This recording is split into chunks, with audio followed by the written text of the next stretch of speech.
Untuk semuanya, buat bis dimanapun berada, pada part ke-6 ini, kita akan melanjutkan pembahasan prediksi soal OSK tahun 2025. Karena kita akan membahas soal nomor 26 sampai nomor 30. Nah, ini cukup spesial adik-adik semua. Seperti biasa ya, jangan lupa untuk subscribe serta share ke teman-teman kalian. Jika pembahasan ini bermanfaat buat teman, silahkan. Dan jangan lupa jika ingin memiliki file soalnya bisa memesan lewat Google Form yang ada di deskripsi grup, deskripsi video ini. Oke, baik adik-adik semua. Nah, soal nomor 26 sampai 30 ini cukup banyak hitung-hitungan dan ini lebih bersifat makro dan ada beberapa soal menarik yang akan nanti akan perlihatkan kepada adik-adik semuanya yang akan mesugestikan ataupun akan merangsang teman-teman untuk berpikir secara kritis dalam menjalankan ataupun melaksanakan proses pembelajaran kalian nanti selama mempersiapkan USK 25 ini. Nah, kita akan bahas soal nomor 26, di mana ini masih mungkin katakanlah satu materi yang cukup easy gitu ya bagi teman-teman. Akan mencari growth atau pertumbuhan ekonomi. Nah, kalau kita lihat di sini adik-adik semuanya, eh, yang ditanyakan laju pertumbuhan negara cakrawala OSN tahun 2021. Nah, untuk menghitung pertumbuhan growth, kita tahu ya berapa PDB tahun T, tahun ini cari, dikurangi PDB tahun sebelumnya, T-1, dibagi dengan PDB T-1, periode sebelumnya kali 100%. Karena pertumbuhan, ini adalah terkait dengan persentase. Nah, kalau misalkan ditanya tahun 2021, pasti ada tersedia data PDB tahun ke tahun. Nah, kalau misalkan ditanya tahun 2021, kita bandingkan antara PDB tahun 2021 dikurangi dengan PDB tahun sebelumnya, 2020, dibagi PDB tahun 2020 kali 100%. Maka kita masukkan sesuai dengan persamaan kita tadi, 1.300 dikurangi 1.400 dibagi 1.400 kali 100%, ternyata minus. Nah, kenapa minus ya? Mungkin di sini adalah efek dari pandemi. Misalkan ini negara negara cakrawala gitu ya. Nah, pendapatan domestik turun dari 1.400 menjadi 1.300 dan minusnya lah minus 7,14%. Cukup dalam ya. Nah, maka jawabannya adalah bisa kita lihat di sini itu nomor 26 yaitu oke. Oke, ini masih relatif gampang. Adik-adik, kita akan lanjutkan soal nomor 27. Nah, sedikit ini adalah masih eh, secara teori, tidak ada hitungan, tapi ini lebih secara konseptual yang harus kita pahami. If the marginal propensity to consume, MPC, kita tahu ya, MPC itu adalah marginal propensity to consume, kecenderungan untuk apa adik-adik? Untuk menambah setiap kata-kata marginal, artinya adalah tambahan. Kecenderungan untuk menambah. Kalau di sini konsum berarti konsumsi ya, tingkat konsumsi. Nah, itu nilainya adalah MPC-nya sampai dengan 0,8. Nah, yang P-nya adalah Coefficient Balance Budget Multiplier. Apa tuh BBM? Bukan bahan bakar minyak, tetapi Balance Budget Multiplier ini adalah bagaimana bisa kita tahu dia selalu bernilai 1. Jadi balance budget multiplier selalu bernilai 1 dan terlepas dari berapa besarnya nilai MPC. Nah, hal ini karena kita tahu bahwasanya balance budget multiplier ini sesuai dengan istilahnya efek percepatan dari keseimbangan budget gitu ya. Karena ada efek positif dari peningkatan. Di sini adalah balance budget. Budget itu adalah identik dengan government spending, belanja pemerintah. Nah, sepenuhnya diimbangi oleh efek negatif dari kenaikan pajak. Kita tahu kalau misalkan balance budget multiplier berarti ini balance ya, artinya adalah berapa penerimaan negara sama dengan pengeluaran pemerintah. Ini rumus umumnya ya, segala satu penerimaan sama dengan pengeluaran, artinya penerimaan dalam bentuk pajak dan pengeluaran ya banyak sekali jenisnya ya. Pengeluaran belanja pemerintah, misalkan untuk ASN, untuk pembangunan infrastruktur dan sebagainya. Nah, ini kita sebut namanya adalah koefisien balance budget multiplier ini selalu bernilai 1 karena dia adalah persamaan keseimbangan ya. Nah, selanjutnya kalau kita lihat di sini, jadi kalau misalkan MPC 0,8 bukan berarti balance budgetnya 0,25, 0,2 itu adalah MPS. Dan persamaannya adalah bahwasanya tiap penerimaan sama dengan pengeluaran artinya adalah sama dengan satu ya, konstan. Nah, info berikutnya adalah MPC ini, Marginal Propensity to Consume ini, akan mempengaruhi multiplier pengeluaran individu, tetapi tidak mempengaruhi nilai dari balance budget multiplier ya, karena nilainya konstan ya, sama dengan 1. Oke, ini jawabannya adalah B ya adik-adik. Semoga bisa dipahami. Nah, sekarang kita akan masuk soal yang cukup advance. Kalau kita lihat secara sekilas, ini nggak susah ya, bagi teman-teman ya. Misalkan di sini, jika Bank Sentral Bank Indonesia tahun 2025 ini akan menurunkan reserve requirement cadangan kas ya, RR, dari 10% menjadi 8%. Nah, biasanya menurunkan reserve requirement atau cadangan kas ini, apa ya tujuannya adik-adik? Ada yang tahu? Nah, cadangan kas diturunkan tujuannya adalah untuk menerapkan kebijakan moneter ekspansif. Atau tujuannya adalah menambah jumlah uang beredar. Artinya jika cadangan kas yang dimiliki perbankan itu turun, artinya adalah pemerintah ingin meningkatkan pengeluaran untuk belanja ataupun jumlah uang beredar di masyarakat. Nah, jadi uangnya tidak disimpan di bank, tapi dibelanjakan oleh masyarakat. Nah, misalkan dari 10% menjadi 8%, dan bank memiliki saldo deposito ya, simpanan sebesar 1 triliun rupiah, berapa potensi maksimum tambahan uang beredar? Kita tahu tadi dari 10% jadi 8%, yang dapat dihasilkan dari sistem perbankan dengan asumsi tidak ada kebocoran uang tunai gitu ya. Nah, kalau kita melihat, kalau kita memikirkan, oh 10% dikurangi 8%, 0,2% Kak. 2% berarti 0,02 ya, kali 1 triliun. 1 triliun itu adalah 1000 miliar. Wah, jawabannya adalah 20 M, Kak. Nah, nggak ada 20 M. Nah, terus gimana? Nah, ini ada prosesnya ya, teman-teman ya. Nanti kita akan jelaskan ke teman-teman untuk soal mengenai potensi berapa penambahan jumlah beredar dengan adanya penurunan reserve requirement ratio. Nah, kunci jawabannya adalah C, 1,25 triliun. Nah, dari mana prosesnya? Kita tahu tadi reserve requirement dari 10% diturunkan ke 8% tujuannya untuk menambah jumlah beredar. Kita tahu bertambah jumlah beredar, tapi bagaimana cara kita menghitungnya dan berapa nilainya? Nah, di sini kita tahu untuk mencari multiplier, kita cari dulu pertama adalah nilai dari multiplier. Nah, dengan adanya penurunan reserve requirement ratio, itu rumusnya adalah 1/RR. Nah, untuk kita mengetahui efek multiplier dengan adanya penurunan reserve requirement, kita rumusnya adalah ini ya adik-adik ya. Cari dulu ini, 1/RR. Nah, kita cari dulu sebelum dan setelah, biar kita bisa lebih enak membandingkan ya. Ini setelah. Oh, setelah ya. Sebelum berarti 1/RR-nya adalah tadi 10%. Jadi nilainya adalah 1 dibagi dengan 0,1 ya, itu 10. Setelah adalah 1 dibagi dengan 0,08, jawabannya adalah 12,5. Nah, kita tahu dengan adanya ini sesuai dengan apa namanya multiplier effect ya, ketika misalkan reserve requirement diturunkan, maka jumlah beredar itu dinaikkan sehingga akan meningkatkan multiplier effect ya di beredar di masyarakat.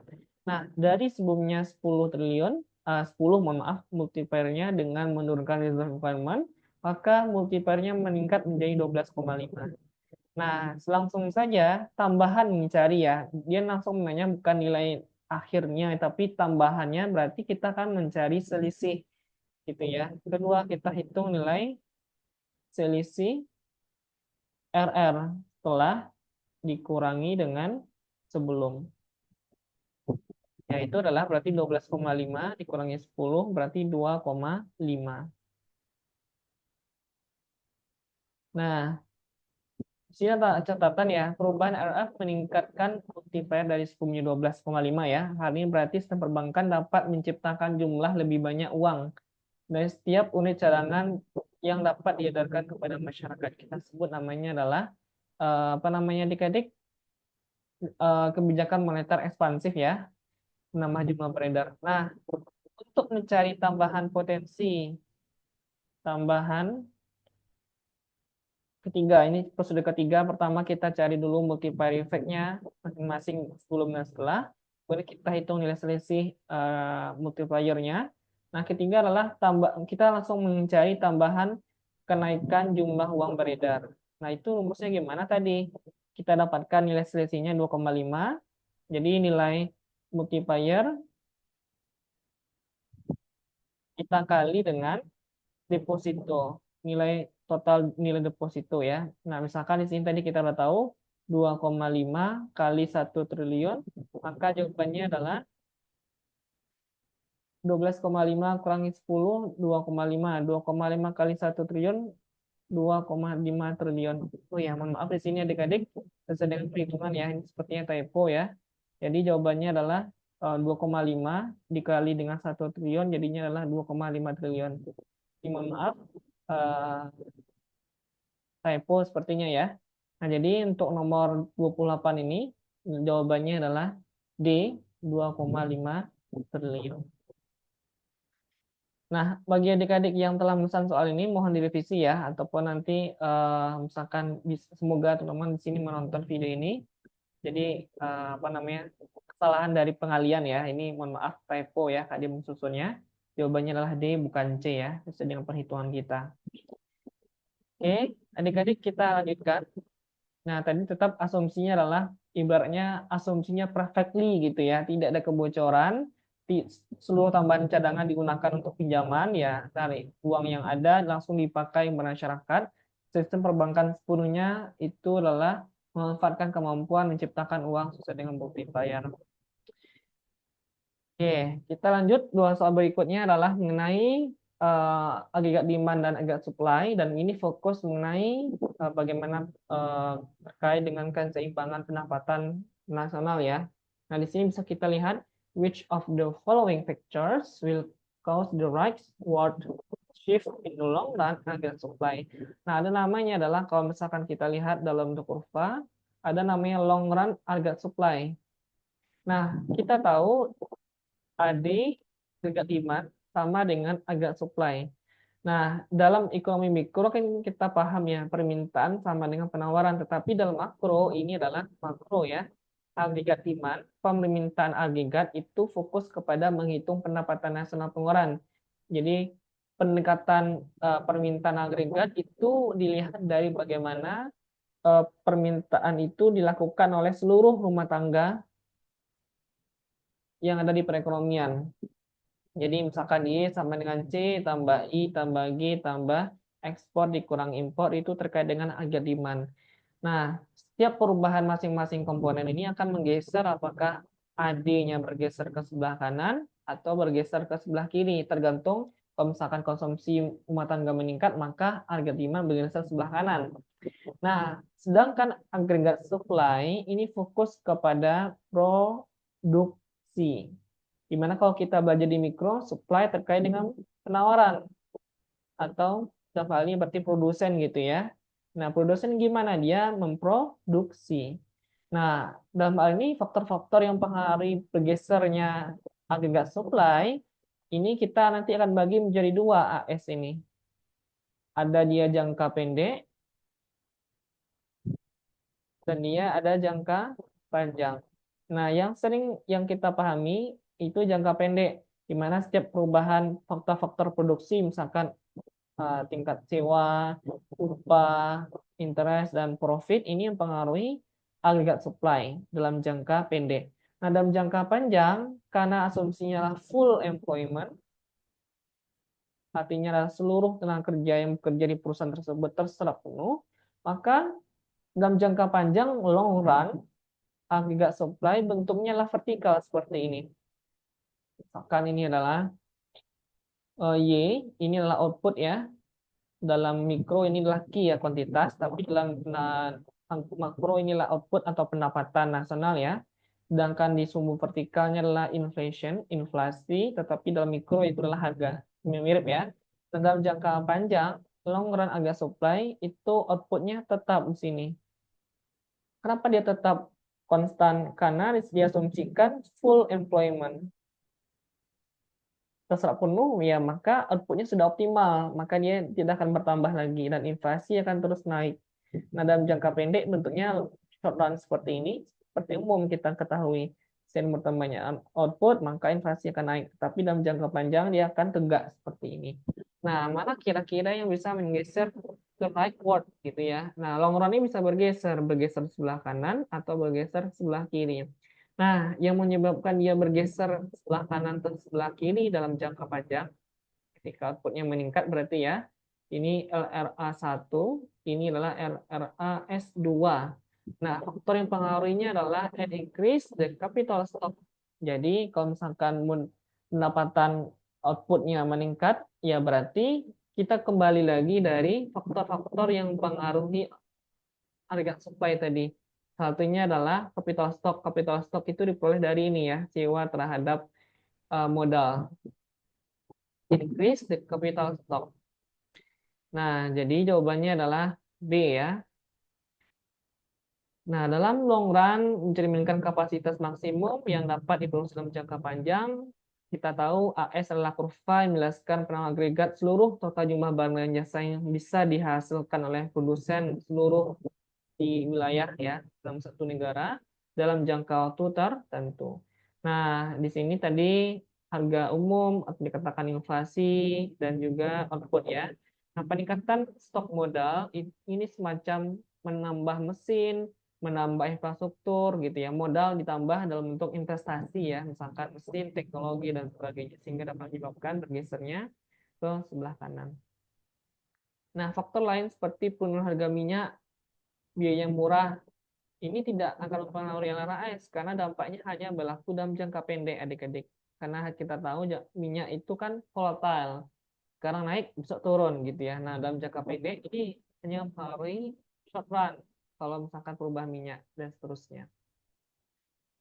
Jadi faktor yang menyebabkan bergesernya long run ada supply selain capital stock adalah tadi wage itu upah, berarti sejumlah kerja gitu ya, SDM, kemudian teknologi dan sebagainya. Ini kita sudah masuk kepada agregat demand dan supply. Terakhir adik-adik kita bahas nomor 30. What happened the economy operates above its potential output in the short run. Jadi kalau misalkan dalam ekonomi, dia bisa production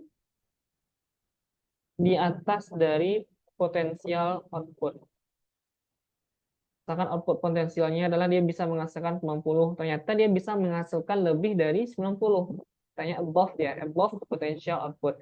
Nah, jawabannya adalah kalau misalkan dia menghasilkan supply lebih banyak, artinya adalah key-nya, key actualnya, ini actual ya, actualnya lebih besar dari key potensial kemampuan dia, maka akan terjadi dampaknya adalah oversupply. Nah, dampak lain adalah nanti akan bisa membuat inflasi ya, pressure build up leading to higher price level. Nah, jawabannya adalah B. Dalam jangka pendek, jika ekonomi beroperasi di atas output potensialnya, permintaan tenaga kerja dan sumber daya lainnya melebihi kapasitas normal. Jadi semakin banyak orang-orang yang di-hire gitu ya adik-adik. Semakin banyak orang, maka terjadi kenaikan upah. Dia harus perusahaan membayar upah tambahan upah untuk menggaji tambahan tenaga kerja tadi. Nah, sehingga dampak dari kenaikan upah dan biaya produksi akan menyebabkan inflasi. Gitu ya. Di sini bukan berarti oversupply akan menyebabkan harga turun, enggak. Tapi dia harus membayar wage upah, ditambah juga biaya produksi meningkat karena menambah jumlah produksi. Nah, dampaknya adalah inflasi ya adik-adik. Jadi banyak sekali faktornya ya. Nah, dalam peristiwa ini inflasi terjadi bagus dikarenakan ekonomi tumbuh dan mengalami pertumbuhan output sangat signifikan. Ini bagus. Kenapa? Dia bisa melampaui kemampuannya dia gitu ya. Meskipun inflasi naik, tetapi outputnya juga naik. Artinya dalam jangka panjang ekonomi dalam kondisi ideal gitu ya. Kalau misalkan kita lihat dalam jangka panjang nanti. Kalau jangka pendek nggak masalah, tapi dalam jangka panjang itu sudah menciptakan bahwasanya potensial output sama dengan actual output. Jadi adik-adik, demikian dalam 4 ke 6 ini Terima kasih atas antusias dan perhatiannya, dan jangan lupa terus menonton di video berikutnya adik-adik.